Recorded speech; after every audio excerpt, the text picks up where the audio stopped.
And I just read chapter 145, Carrying on His Will. Wow. Let's get into it here. So Dr. Hurlock has made it to the castle to save the 20 doctors and finds out that the doctors are fine. It was just a trap to lure him in. Walpole gives the order to execute him. In that moment, Dr. Hurlock is like, oh my God, thank God no one's sick. Which throws everybody off. He's not worried about himself at all, right? In this case, at least. He's relieved that it was just a trap for him. He talks them out of killing him, basically, at least for a moment.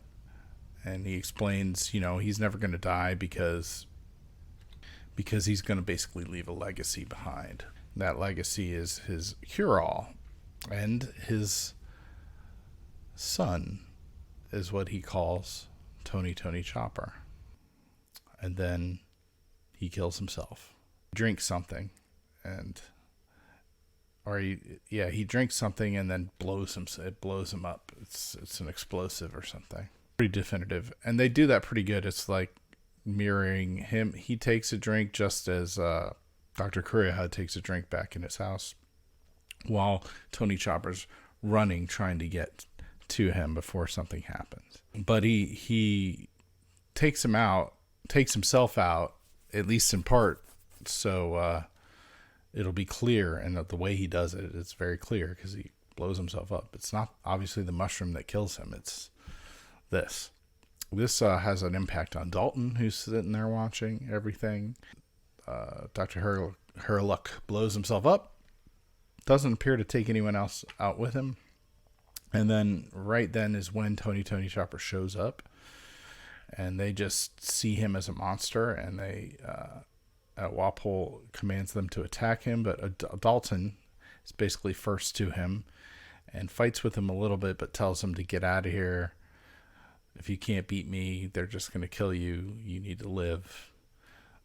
Because he's been inspired by Dr. Hurlock and his concern for the country over even himself. And so he thinks his son needs to live for the sake of the country. So he helps him escape, which gets him into trouble with Walpole. Walpole imprisons him. It's a pretty good line from Dalton here. No matter how advanced medical science is here, no matter how much research is conducted, medicine can't cure stupidity, which that resonates in a number of ways, I would say. Very effective chapter. This is it's been a pretty slow build to this moment, and something really good was coming. Not that I didn't like what was going on before, it just took a while. Took longer. Then the chapter actually gets even better because you have Tony Chopper asking Dr. Kuriha to train him and saying he's going to become the doctor who can cure everything. He's going to be the miracle cure himself. So that's some pretty strong motivation. And then we see Dalton imprisoned over this.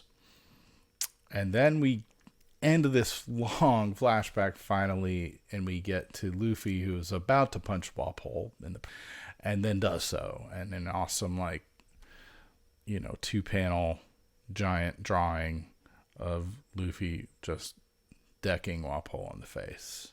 And that's the end of chapter 145. Good stuff. Chapter 146, Battle to Defend the Kingdom. Boom! Luffy sends Walpole again. It looks like straight up, but it's probably to the side because he almost goes over the edge. Luffy's pretty into it, forgetting that it's cold outside again and all of that. And for some reason, when he finds out that Walpole's not just a pirate but a king, it kind of shakes him out of his moment. So they're not pirates, he's a king. I guess it's just surprising. I don't know. Mostly he's just cold, so he goes to get some warmer clothes, even though Walpole wants to retaliate. But Tony Chopper's like, wait a second, he's rubber? What's going on there? And Sanji's like, well, basically, yeah, he's a monster. So you can see the the gears turning in Tony Chopper's mind. There's another comment or confirmation that Dalton may actually be dead here, and the only person left in opposition is Dr. Kuriha, that old insurgent witch, and the Straw Hats, Luffy and gang. So a fight ensues. Tony Chopper hulks out. They recognize him from back when Dr. Hurlock blew himself up. He's adamant about not letting him take the flag down off the castle because Dr. Kuriha basically did this, apparently according to her, for Tony Chopper, turning the castle into a mausoleum for Dr. Huraka. I can't get his name out of my brain right now, but you know who I mean. You know who I mean. And Tony Chopper's not going to let them take the flag down, so he's up for defending. Looks like Sanji's obviously going to be in it, and Dr. Kuriha looks like she might even be willing to do something, but before she has a chance to do anything, Sanji gets himself into some trouble with one of the lieutenant's guy's hair. Guy with the afro, his hair clings statically, which we then find out is actually, well, first of all, Sanji gets it all over him in an attempt to intervene, well, in an attempt to basically protect Dr. Kuriha. He blocks the hair, but then gets it all over himself, and it's clinging to him, and he gets multiples of them. Luffy, meanwhile, goes and gets some warmer clothes and gets, actually, Nami gives him her jacket while she's still resting and recovering. Luffy downplays the fight like it's no big deal and just tells her to go back to sleep, basically. So we find out the hair is flammable, and we have the other, I think it's the other lieutenant who's got like a bow, with a fiery arrow, who's about to shoot the hair and burn the crap out of Sanji as a result. Who should step in but Tony Chopper in his hulked out form? Smacks him, tells him to get off the island. And in that moment, Walpole chomps on Chopper. That's when Luffy returns. And Sanji's like, hey, stretch out and grab my feet and don't let go. And Luffy's like, sure. So he does. And Sanji basically kicks Luffy into Walpole. And he flings Luffy at him, and Luffy decides to spin in the midst of that, and he nails Walpole in the stomach, or the chest, lower chest, stomach. He spits out Tony Chopper in his smaller form. Luffy then sends Walpole yet again. It looks like up this time. The hippo thing goes with him, sort of, off into space. It looks like way off. I don't know. And then Walpole is crashed. He either came crashing down or he got sent sideways. I can't tell. And he's laying on the ground. And he's like, that's it. It's time for Munch Munch Factory. So we're in the middle of a fight. And that's the end of the chapter. Chapter 147, Frauds.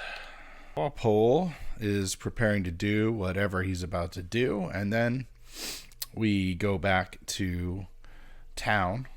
And the 20 doctors have showed up, and they are saying that Dalton's still alive and he's just frozen.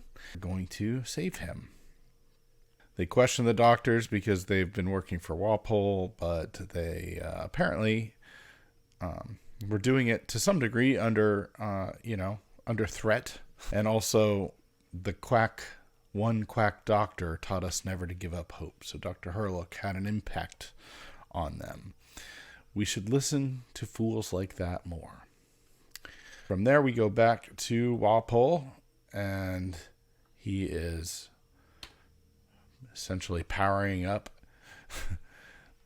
He explains, he has his lieutenants tell everyone what he had for breakfast, which was basically one cannon sauteed in butter, one fresh cannon, a bomb, and an explosive salad. And in the village, he had one grilled house. Yeah, gross. But apparently, the power of the Munch Munch fruit allows him to mutate into the things that he eats. And so he becomes a giant house with cannons and probably explosives. Then he goes into his technique called Munch Munch Factory. And his lieutenants are like, uh-oh, and he eats his lieutenants, and they go through some kind of a process, and there's a kerchunk sound, and they come out as one, except, as is rightly pointed out by Sanji, one of them's just riding the back of the other, and they're kind of strapped together. So that's pretty silly. Luffy thinks it's really cool, but hey, it's supposed to be silly and cool. The idea is cool. The actual execution is, of course, silly. Walpole is saying anyone who defies the king shall die. Therefore, he's going to kill them because it's the law of the land.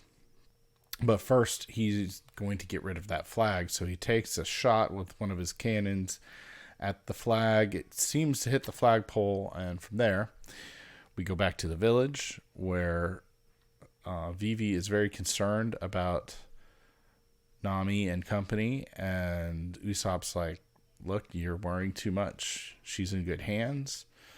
And then Zoro's like, actually, so you're afraid to go up the mountain, Usopp?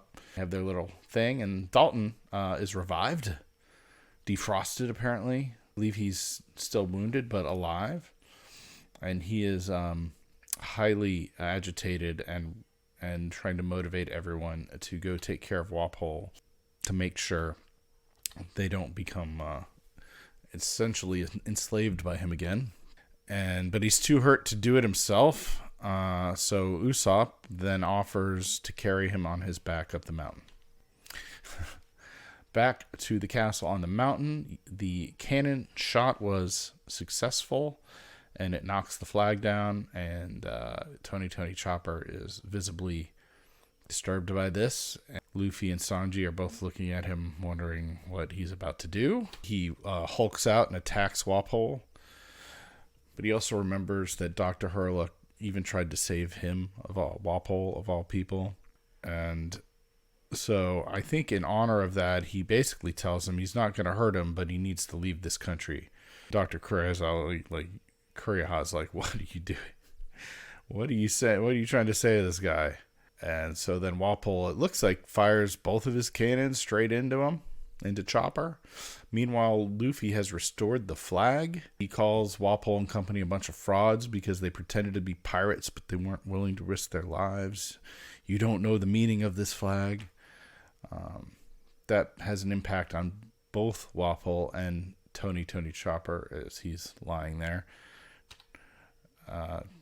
presumably trying to recover from being shot by cannons. And that's the end of chapter 147. I was noticing here that Dr. Kureha reminds me a lot, her design, of if you've ever seen that illusion, optical illusion picture where it's the young, beautiful woman or the old hag, depending on how you look at it. She looks, to me, very reminiscent of the old hag, like, version of that drawing. So, just random thoughts that occurred to me. Okay, chapter 148, Unbreakable. Back where Usopp is offering to carry Dalton to the castle. And he says, don't worry, I'll carry you to the castle. And he grabs him, and he starts carrying him. And Zoro's like, geez.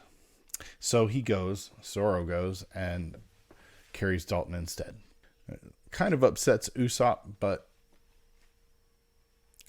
you know, I guess he's trying to make sure things go right. And maybe he doesn't want Usopp to get too serious, because there is that comment. Usopp's like, I was about to get serious.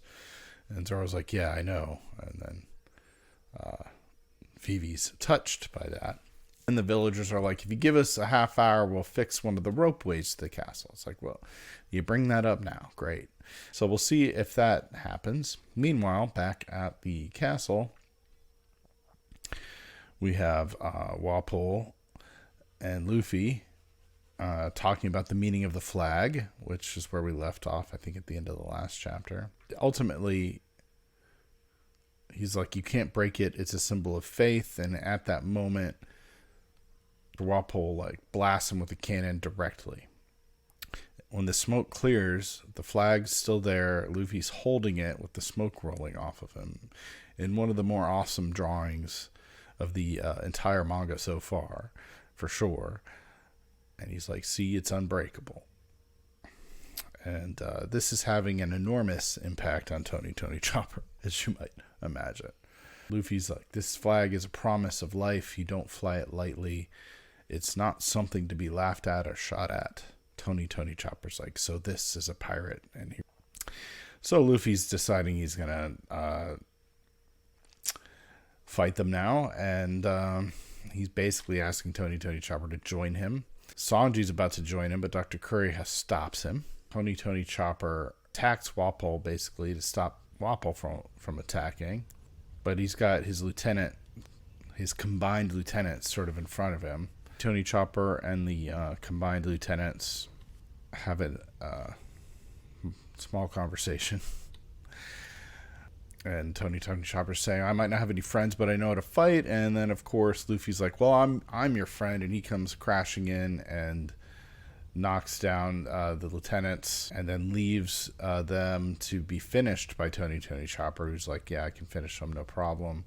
And then Luffy goes after Wapol. This all ends with Tony Chopper clearly not backing down and being very confident and pulling out something called a rumble ball, and that's the end of the chapter. So we'll have to see where that goes. But he basically says, my name is Tony Chopper. That name was given to me by the world's greatest doctor. He might have forgiven you for mocking him, but I won't. He pulls out this rumble ball. Chapter 149, Rumble. And it is a fight, so rumble is appropriate. And it's the rumble ball. Tony Chopper says the rumble ball lasts for 3 minutes, and that's all the time you have left.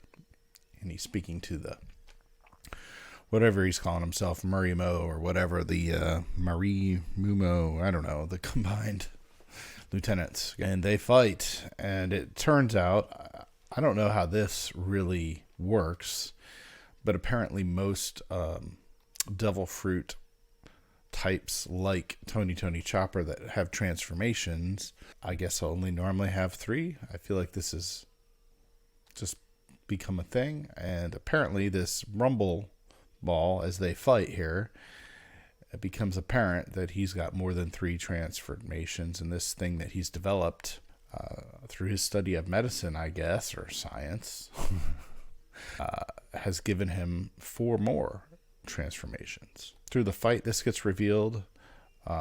When Luffy hears of this, he goes delirious because of how cool he thinks it is, and you get to basically see an example of that in action, ultimately ending with him finding the weakness of his opponent.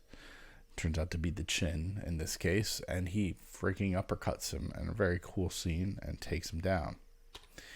Meanwhile, Luffy's been in a daze just watching this. Sort of everyone has just been in shock watching this, but mostly you see that through Dr. Kuriha and Luffy, and to some degree Sanji, sort of. At the end here, though, Wapol's apparently gone. They're like, where'd he go?